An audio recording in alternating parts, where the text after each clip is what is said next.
Iran dikepung Barat, tapi kenapa justru makin dekat dengan Cina dan Rusia?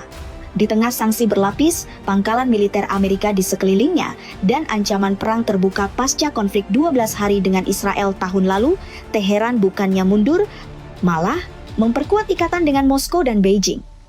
Padahal, secara logika sederhana, negara yang terkepung seharusnya mencari damai dengan Barat. Tapi fakta berbicara lain.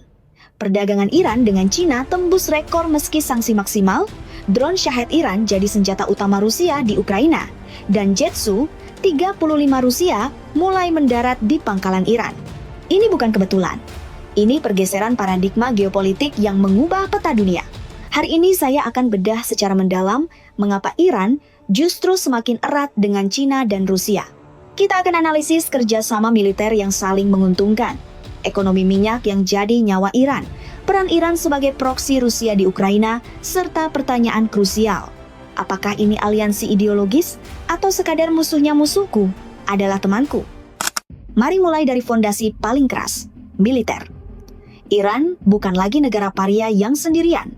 Pasca 12 Day War Juni 2025 dengan Israel, di mana fasilitas nuklir dan rudal Iran hancur, sebagian Teheran langsung akselerasi negosiasi senjata dengan Rusia dan Cina. Hasilnya, kesepakatan bernilai ratusan juta dolar yang mengubah keseimbangan kekuatan di Timur Tengah. Pertama, drone. Iran tetap pemasok utama drone Shahed 136 ke Rusia. Lebih dari 57.000 unit telah dipakai di Ukraina. Iran kirim drone dan teknologi. Rusia lokalisasi produksi di Tatarstan dengan bantuan Cina. Balasannya, Rusia mengirimkan versi upgrade anti-jamming kamera AI ke Iran untuk digunakan melawan Israel dan Amerika di Teluk Persia. Pertukaran teknologi langsung. Iran tes di medan perang, Rusia dapat suplai murah. Kedua, jet tempur jadi cerita paling spektakuler. Iran finalisasi deal Su-35 Flanker E sejak 2023, total 24,50 unit. Dokumen bocor Rusia sebut 48 jet senilai 6,5 miliar, lengkap dengan radar Irbis A yang bisa deteksi F-35 stealth dan pot elektronik warfare Kibini M. Pengiriman mulai November 2024, 2 unit pertama sudah dishiras. Iran juga terima 130 trainer dan klaim MiG-29. Ini lompatan besar. Angkatan udara Iran selama ini pakai F-14 Tomcat era Shah yang sudah usang. Su-35 beri kemampuan air superiority melawan Israel dan AS di Teluk. Kerjasama ini saling menguntungkan. Iran dapat senjata modern, Rusia dan Cina dapat uang, tes medan, serta mitra yang siap melawan pengaruh Barat. Bukan aliansi formal seperti NATO, tapi jaringan transfer teknologi yang sangat efektif dan sulit diblokir sanksi. Ekonomi adalah darah kehidupan aliansi ini. Sanksi AS sejak 2018 seharusnya lumpuhkan Iran. Tapi China datang sebagai penyelamat. Beijing beli hampir 90% minyak ekspor Iran, sekitar 520 juta barel per tahun 2025. Pendapatan? Sekitar 31 miliar setahun, meski dengan diskon 8,10 per barel. Itu 45% dari anggaran pemerintah Iran, uang yang langsung biayai militer dan proksi regional. Baru-baru ini, refinari independen China, Teapot, bahkan beli Iranian Light di premium 1,5,2 per barel di atas Brent pertama kali sejak 2022. Kenapa? Karena harga global turun dan ekspektasi India ikut beli pasca waiver sanksi sementara. Tapi, secara keseluruhan, Cina tetap dapat minyak murah via barter dan pembayaran melalui infrastruktur. Wall Street Journal sebut China kasih financial lifeline puluhan miliar dolar, biayai mesin perang Iran. Fondasi formalnya adalah Iran-Cina 25, Year Cooperation Program 2021. Nilai investasi, 300,400 miliar, 280 miliar untuk oil, gas, petrochemical, 120 miliar untuk transportasi dan manufaktur. Ini terintegrasi dengan Belt Road Initiative BRI. Cina bangun pelabuhan Chabahar dan Gwadar, kereta api cepat Teheran Qom Isfahan, pipa gas, dan pabrik petrokimia. Iran jadi titik penting New Silk Road darat laut. Minyak Iran mengalir ke Cina via Pakistan atau langsung, hindari Selat Malaka yang rawan. Dampaknya strategis.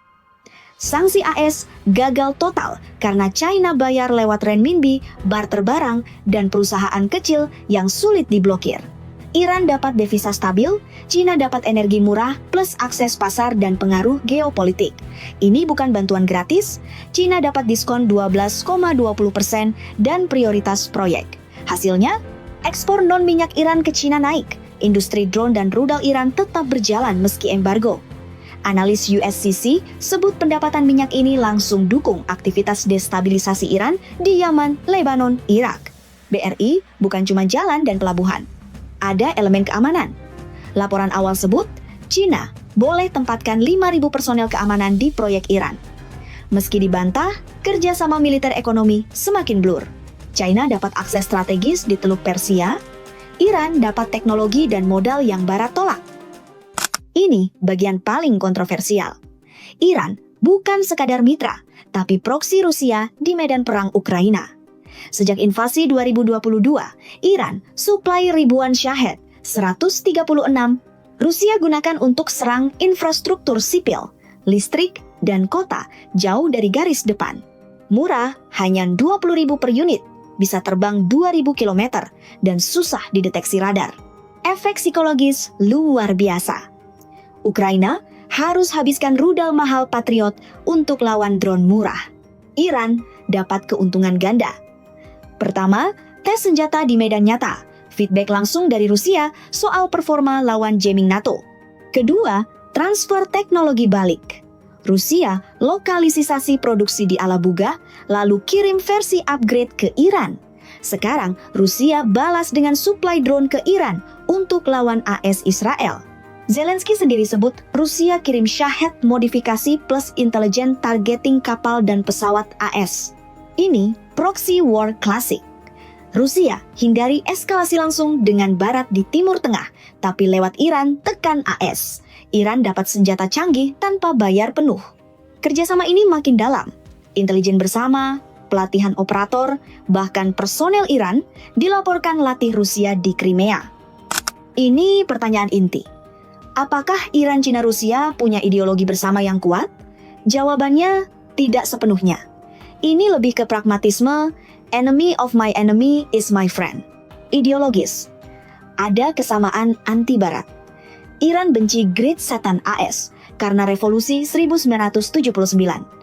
Rusia lihat Barat sebagai ancaman NATO ekspansi. Cina tolak hegemoni Amerika dan unilateralisme. Ketiganya promosikan multipolaritas via BRICS. Iran gabung 2024. Mereka koordinasi di PBB, veto resolusi Barat, dan gelar latihan bersama. Ada elemen revisionis, ubah tatanan pasca Perang Dingin.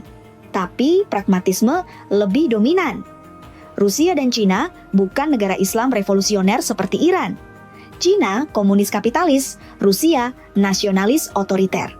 Tidak ada perjanjian pertahanan kolektif seperti NATO atau Warsaw Pact. Kerjasama bilateral, bukan trilateral institusional. Rusia ragu kasih S-400 penuh karena butuh sendiri di Ukraina. Cina hati-hati, jangan sampai sanksi sekunder AS ganggu ekonominya. Dunia sedang bergeser dari unipolaritas Amerika ke multipolaritas yang kaotik.